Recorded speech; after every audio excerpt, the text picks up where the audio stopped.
Om Swastiastu.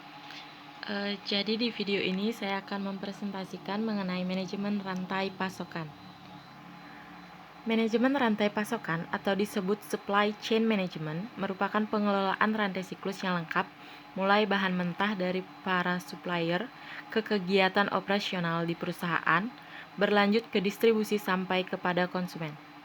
Istilah supply chain management pertama kali dikemukakan oleh Oliver dan Weber pada tahun 1982. Supply chain adalah jaringan fisiknya, yakni perusahaan-perusahaan yang terlibat dalam memasok bahan baku, memproduksi barang, maupun mengirimkannya ke pemakai akhir. Supply chain management adalah metode, alat, atau pendekatan pengelolaannya.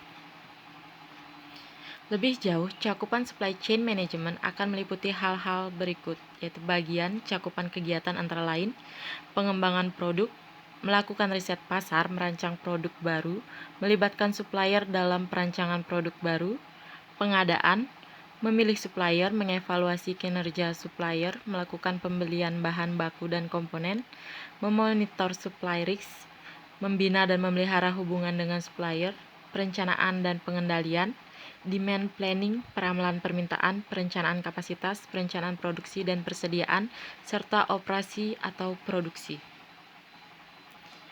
Dengan demikian, manajemen rantai pasokan atau supply chain management dapat didefinisikan sebagai pengelolaan berbagai kegiatan dalam rangka memperoleh bahan mentah, dilanjutkan kegiatan transformasi sehingga menjadi produk dalam proses, kemudian menjadi produk jadi dan diteruskan dengan pengiriman kepada konsumen melalui sistem distribusi.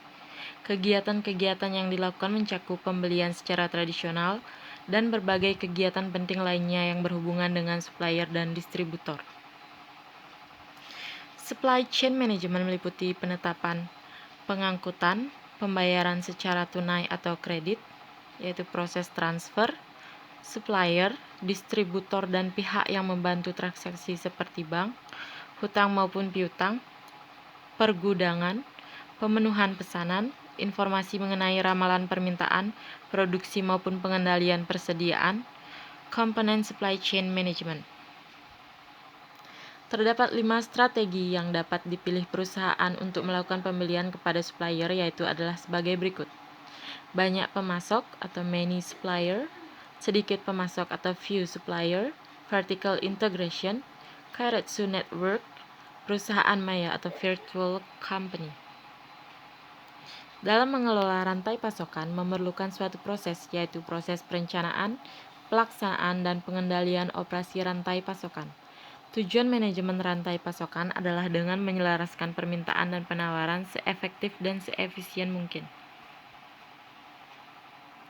Masalah-masalah utama dalam rantai pasokan yang dikutip dari Stevenson 2009 yaitu yang pertama, menentukan tingkat outsourcing yang tepat.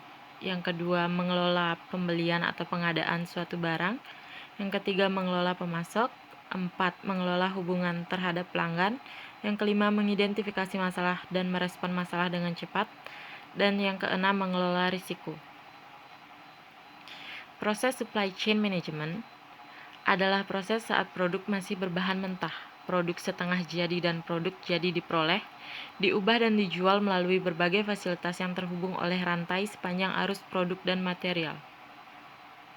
5 poin penting yang dapat diukur dalam performa supply chain management yaitu yang pertama pengiriman, lalu kualitas, waktu, fleksibilitas, dan yang terakhir adalah biaya.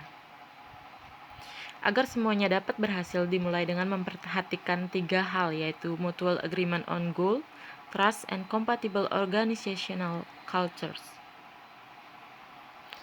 Agar hubungan tersebut efektif, maka perlu dilakukan 3 proses yaitu evaluasi penjual, pengembangan penjual, dan negosiasi. Baik, sekian dari penjelasan saya. Terima kasih.